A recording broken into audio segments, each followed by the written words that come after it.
Hey everyone, today we're going to be testing out the new iPhone 15 Pro Max at a portrait photo shoot to test out the camera for both photo and video. Let's go. Today I have heaps of comparisons to share with you. We're going to be taking a look at the differences between RAW and JPEG, taking photos in a bunch of different lighting scenarios, and I have the iPhone 14 Pro Max I'll be using to take side-by-side images. First, we are starting off in a shady but well-lit spot with some clean and simple portraits here on the main 1x camera, which is the full frame equivalent of 24mm. The iPhone 15 Pro Max has a main camera of 48 megapixels. Since I'm starting off taking photos in JPEG, it means I end up with 24 megapixel files. Awesome. And then did you want to try one? If you just swing your arms around, we can get a bit of movement as well. In order to be able to access the full 48 megapixels, you need to shoot in ProRAW, which we'll be doing in a moment. I am also taking photos without ever tapping on the screen, and I'm using the native camera app as well, so we can get a true representation of what the photos are like straight out of the box. Now that we've seen a couple of images, the photos from the 1x camera are super clear with lots of details, and when you zoom in, you can see we have a little bit of background to foreground separation, which I think helps keep the subject looking prominent in the frame. I switched over to RAW mode to capture 48 megapixel photos with the main camera. I took a photo in the same spot in RAW and JPEG. When you look at both photos at 100%, you are able to zoom in a little bit more to the RAW photo as it has a larger file resolution. It also has less processing as well, so you can choose whether to add that sharpness and saturation that you see in the JPEG back into the RAW with your editing. Oh, just there is good actually. And then if we face this way, we can get the sun on your face. The light is so beautiful here. I'm gonna maybe bring your shoulder into your face a little bit, yeah. Now let's move into direct sunlight. Because phone cameras have smaller sensors than say a mirrorless or a DSLR camera, photos from a phone camera will always look better the more light you have to work with.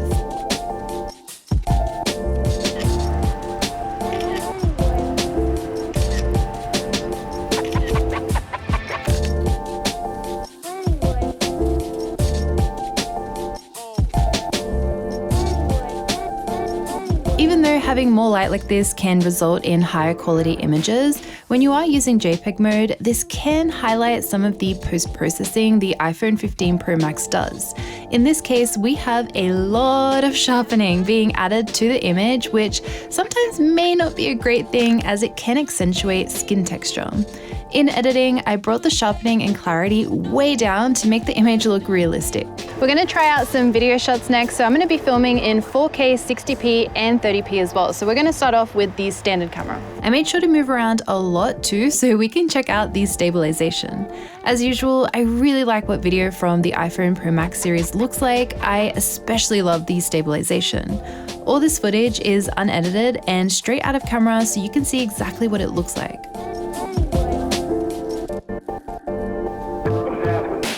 Next, I have photos with the ultra-wide lens. Something I have to say I'm a little bit disappointed with is that Apple didn't change the megapixels of the wide-angle lens. It is essentially the same camera as the 14 Pro Max from last year.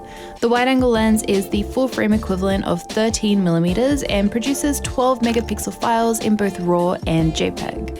I would say I use wide-angle almost just as much as I do the main camera. Let me know if you use it this much as well in the comments. The wide-angle camera does look good in my opinion, with plenty of details whether we are in the sun or in a shadier spot. In the RAW compared to the JPEG, you have slightly less clarity to the image, which I personally love.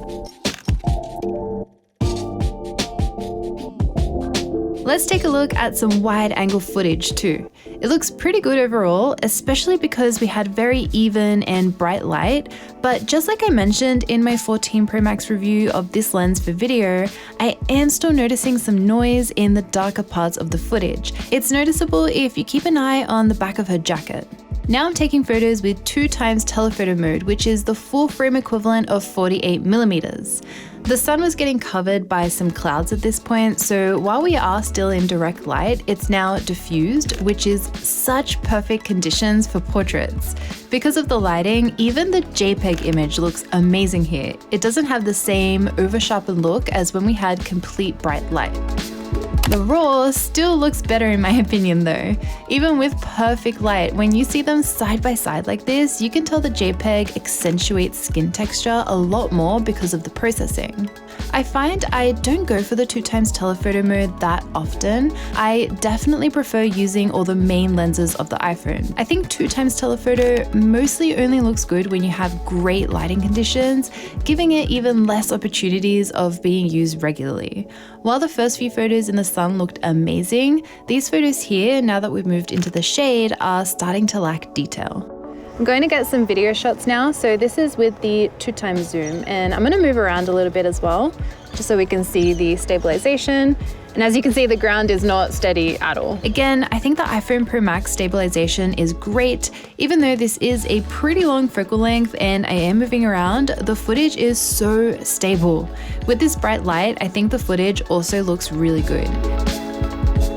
We have a really backlit spot with a lot of sun coming in, so I'm going to take a comparison photo with the 14 Pro Max using the standard camera.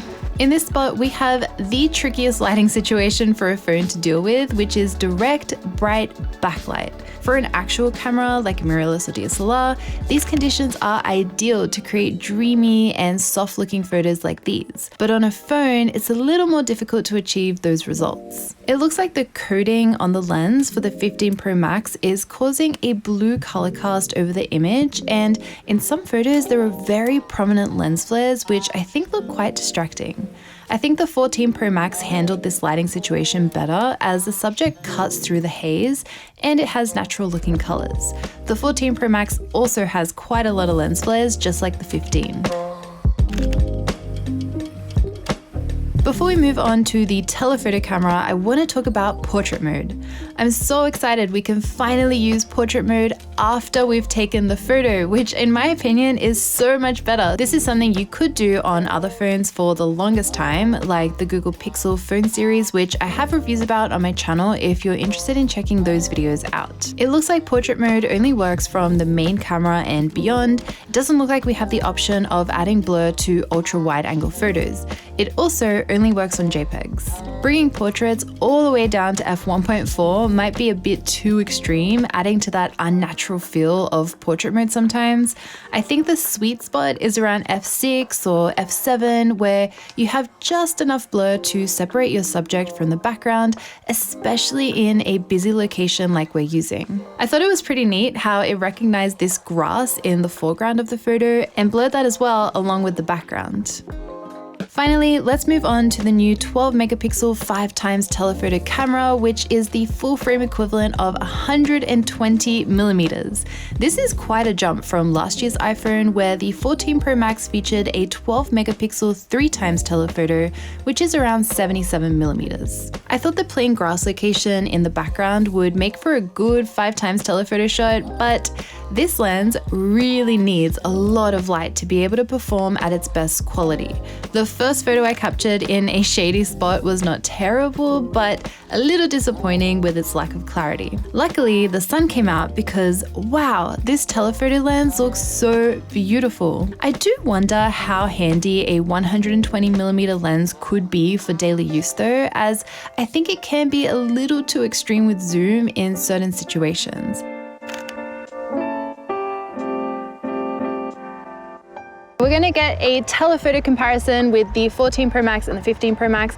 On the 14, we have 3x zoom, so I'm going to take that photo first, and then I'm going to move back with the 15 because we have 5x zoom. I'm wondering if having that much zoom can be a limitation at times because it's just too close up and it ends up being at an inconvenient focal length. For portraits, for example, it's beautiful for headshots like I captured here, but you would have to be really far away from your subject to get a good mid-length or full body shot. I have one more video portrait clip to take a look at with the 5x telephoto camera, and then we'll also test this phone out for vlogging. All right, then I'm gonna try and walk a little bit and see how close up I can get. Gonna get a little walking shot on 5x, and we'll see how stable that looks. That's pretty cool. Woo! Okay, that one was on me. I'll do one more.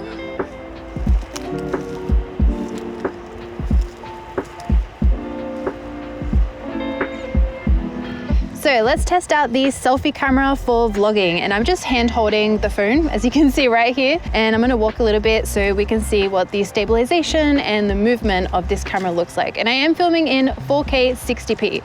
So right now you're listening to the audio of my lav mic.